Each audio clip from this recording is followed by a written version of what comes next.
So I dream exceptionally lucidly. Um, I can open doors. I can go wherever I want to. I can even sort of change the channel if I don't like what's happening. I can read, and they say you're not supposed to, but I see the text. I know what the words are. Most of the time, I don't care about them.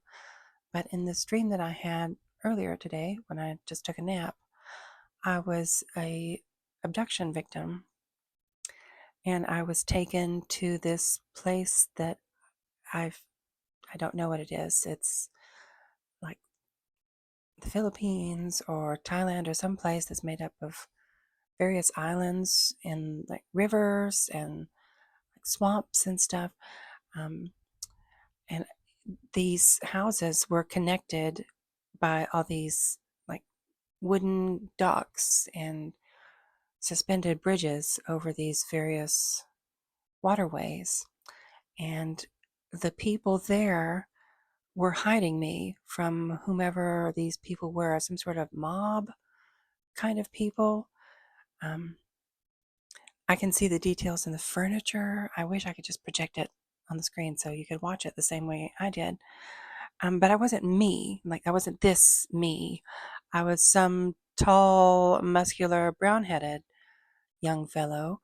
And it um, was just strange to be that kind of person. And I could tell I wasn't me by the way that people were reacting to me. And like to start, I was going from house to house, being hidden by various families that were concerned for my safety. And eventually, I wound up in this um, brothel, I guess it would be. And the workers were disappointed that I wasn't interested in their services, um, but they were glad to have me there. And the place was raided by these um, men with guns, and they had me go upstairs into this room that was full of stuff that was like storage. And I found an outfit that was very much me. Like I would have worn it, but the person I was in the dream wouldn't have worn that. Um, so I didn't. I just stayed in this dirty white t shirt and these khaki cargo shorts, and I didn't have shoes on, and I could see my feet, and they were not my feet because my nails are black. But um, I hid with these two other people. One was a child that hid in this very ornate sort of not gold, it wasn't like brilliant gold, maybe it was very tarnished gold, but it was a very ornate cabinet. And he was able to just slip in that cabinet and hide. And then I hid behind some stools under a table, like that was going to hide me, which is such a stupid thing to do. But I was hiding under there. And the other fellow that was across the room that was hiding at the bottom of curtains, I'm not sure why he was doing that, but he was seen. And when he was seen, I decided that was the chance to run. But there was no way to go because it was like the one entrance that you could leave through was blocked by these men with guns, but there were these glassless windows behind me that just had shutters. So I jumped out of the window and landed on this porch. And then I ran down the porch into another house and through that house and through another house and through that house and through another house. And I was eventually captured.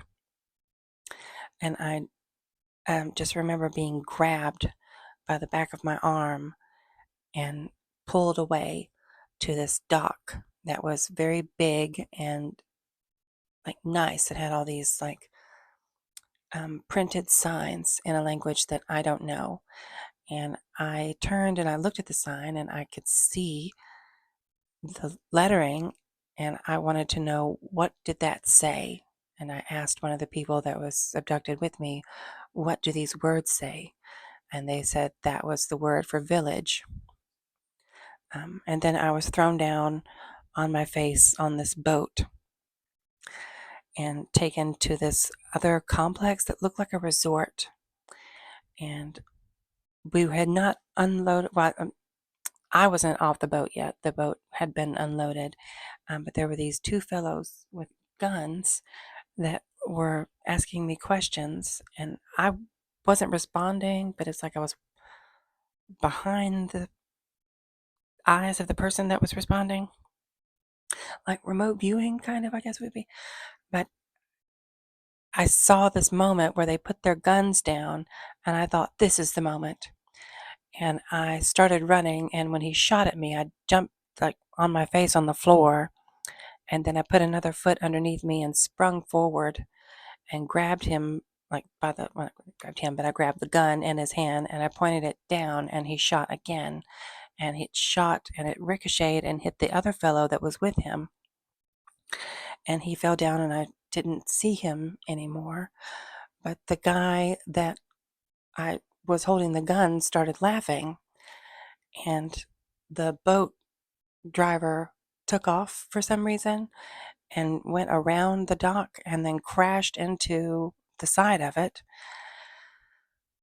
And then I was able to wrestle the gun away from the guy that I grabbed it from, and I held him hostage, and I got him to take me inside this resort to where my family was being held.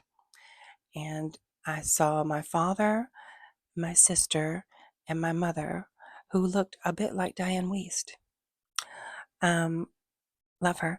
But it was such a strange happening that I would know these people and feel such love and concern for these people. But I didn't know them. I couldn't tell you what their names were. But I could tell you how they looked. I mean, down to the very last detail, how their hair was. It was kind of insane. But we were standing in this very nice hall, and I could see down at the end of the hall through like like I don't know what you call it when glass is like very textured, but you can't see through it. It's not frosted, but you can't see through it because of the texturing. Um, I could see people moving, and I could tell that was a public area. And I waited for another opportune moment again, and when it was there, I kicked the guy that was holding the gun, and he fell down.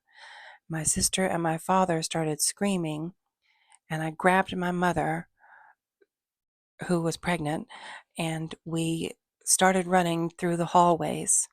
And they were shooting, and I could see the bullets hitting things and breaking this very beautiful white tile on the floor. And we would go through these big, like, I don't know what kind of wood that is. Like, it's very like red and rich looking, very beautiful wood, heavy, thick doors with these very ornate handles and hinges. And we would like go through hallway after hallway and out of this building and into that building, and we were constantly being chased and shot at. And there was a point where we were getting back to where the boat was at the dock, and I was so sure I could find a boat to get out. Um, and my mother kept falling down, and I would pick her up and drag her back again. And we got to this like open, sort of like convention hall kind of place, and there was nothing to hide behind. And the bullets that were being shot at us were like ricocheting and bouncing off, and one of them hit her in the stomach. And she was so upset she couldn't go on any further, and so I had to pick her up. And it made me feel that really heavy feeling when you're trying to run in a dream. And I was carrying her outside, and she looked up at me in my arms and she said, "I'm going to lose the baby." And I turned and faced the man with a gun, and then boop, I woke up. And that was such a crazy, crazy dream. And I don't know if that's, like, am I seeing something that actually happened, or do I just watch too many movies? I don't know. It's crazy and so wild. I wish I could draw it all, but that's so much to do. But that's my insane lucid dreams. Or one. Stay tuned for more.